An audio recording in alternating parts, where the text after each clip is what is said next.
when all of our institutions, even religious ones, are devoid of truth and have catered so much to an audience that they no longer capture the deep longing that people really have, it's no wonder that more and more people are moving into what is called gender-affirming care, which is really just radical transgender ideology. So today we have scores of people who have been lied to by their friends and by the media that if they cut off their body parts, they will find the cure for what ails them. So now a trans community, some of which with mental illness and some of which have been sold a bill of goods that full bodily experimental plastic surgery will make you feel alive, that will meet the desperate longing that each and every one of us have. Instead, what transitioners are finding is a slight reprieve provided by the mood-altering hormone blockers they're taking, lifelong pain from their surgeries, and the eventual awareness that they are still empty inside.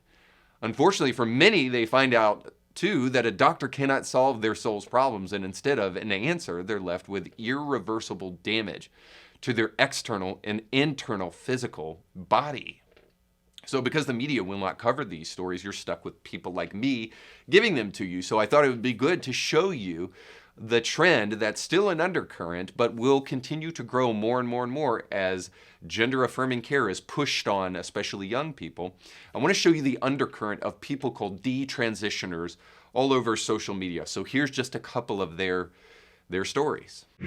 So that's how it started for me. I felt that kind of social pressure. And so I did start to change my pronouns. And it took 2 or 3 years before I actually reached that place where I was like, I'm a boy.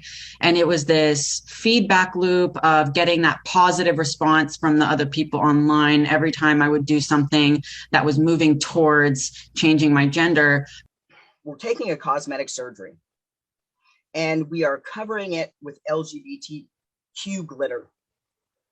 We are forcing this down parents' throats that this is the be-all, end-all. We're not looking at the other side, which is significant. All of these things. And I had a very androgynous look still at the time, which was great for me. As I started to progress in my transition, still taking hormones, my body just continued to get more and more masculine. And that was a fuller beard. That was more body hair. That was my voice getting even more deeper. And I started to feel a little uncomfortable.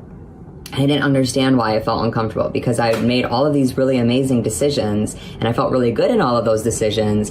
So why am I unhappy? Why? I felt angry that, no one was there to really say any different, and I was allowed to run with this idea that I had, or, almost like a fantasy as a teenager. I was allowed to run with that, and it has affected me in the long run as an adult.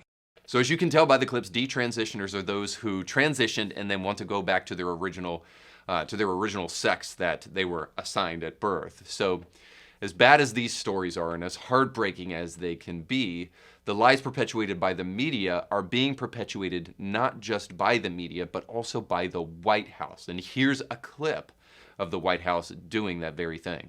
Today's vote in Alabama will only serve to harm kids, but Alabama's lawmakers and other legislators who are contemplating these discriminatory bills have been put on notice by the Department of Justice and the Department of Health and Human Services that laws and policies preventing care that healthcare professionals recommend for transgender minors may violate the Constitution and federal law. So this is what makes our moment a little bit different than past moments. The White House of the 90s had nothing to say about cutting and self-harm and whether or not they would stand by those who were cutting their bodies. The radical White House of today comes armed not only with lies about gender-affirming care, but also threats that any state in the U.S. who wishes to protect children from gender reassignment will feel the full weight of the Constitution thrown at them, because we all know the 14th Amendment and equal protection clauses in the 14th Amendment were not there to provide rights to women and to black people for voting and the like, but also intended to give boys the privilege of cutting off their penis and girls the same privilege of cutting off their breast. However, reality has the tendency to slap us all in the face, doesn't it? We're seeing it a lot in the present administration. We're seeing the idiotic fiscal policy like the cancellation of student debt and moratorium on evictions in the midst of 40-year high inflation, all because we believe that money grows on trees in our present White House. And then we've got the Russia-Ukraine war, which has shown us that all the moral superiority we gained with green new ideals is actually creating energy dependence upon the worst people on the planet.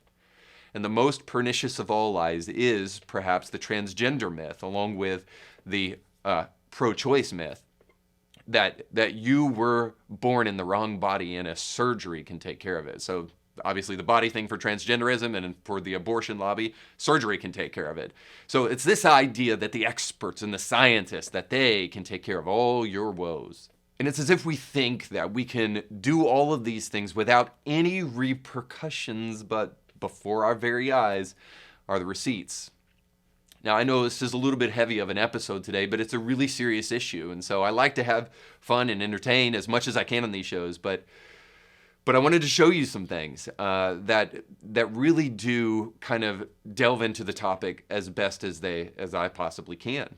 And I felt like there is no better way to do that than to show you the following video. Now, I will give you a very stern warning that I really struggled with whether or not I wanted to show you this or not, because it's heartbreaking. But I'm going to show you this with the warning that what I'm about to show you can be very, very disturbing, because you're going to see somebody on TikTok who went through one of these surgeries and what they said in the aftermath of it.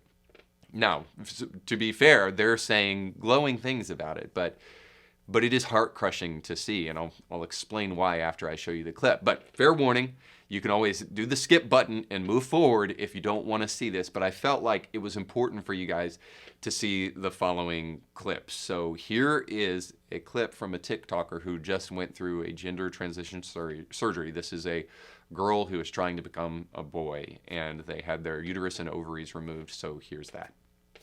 Hey y'all, so I just got my uterus back, and it looks so freaking cool. Trigger warning, this is an organ, and it is a wet specimen, and it is my uterus, plus the tubes as well. So, ready for the reveal? This is it. This is my uterus. She scrubbed off all the blood. That is my cervix. That's what a cervix looks like, y'all. And these little strings right here are my fallopian tubes. But this is my uterus. This is it compared to my head. This little thing causes so much problems for everybody. And I also got a LED plug-in LED stand with it. So it lights up different color and spins while it displays it, which is so cool. All right, so a couple of things that stuck out to me in that clip is that the individual tries to mock their own internal organs as they're holding them beside their face. And then, of course, the colored light at the end of that she wants to use to display her internal organs to anybody who comes as a visitor to her home, I suppose, or at least so that she can stare mystically into it. I don't know, but throughout the video, it seems pretty clear to me that you can see this girl doing her best to pretend that she's happy while also trying to pretend that she's a boy. But it's clear, at least to me, that she's desperate to convince herself that the deep, dark, sinking feeling down deep in her gut that something went terribly wrong can go away if she tells herself enough that what she just did was normal. Now, where does this come from, with this sense of normalcy to this very radical agenda? It's not hard to see that as we've moved further and further away from religious principles and ideas and ethics in the West, we have not only become more and more secular, but more suicidal. We're desperate for meaning and have now resorted to self-mutilation, while the White House calls it gender-affirming care.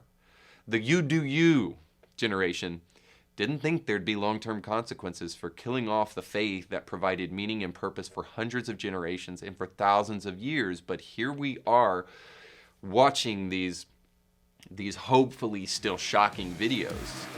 You can catch brand new episodes of Indie Thinker with Reed Huberman every Monday, and weekly bonus episodes to keep you thinking throughout the week. But you have to subscribe and click the bell to be notified when new episodes drop. If you enjoy this content, make sure to like this video and share it with friends.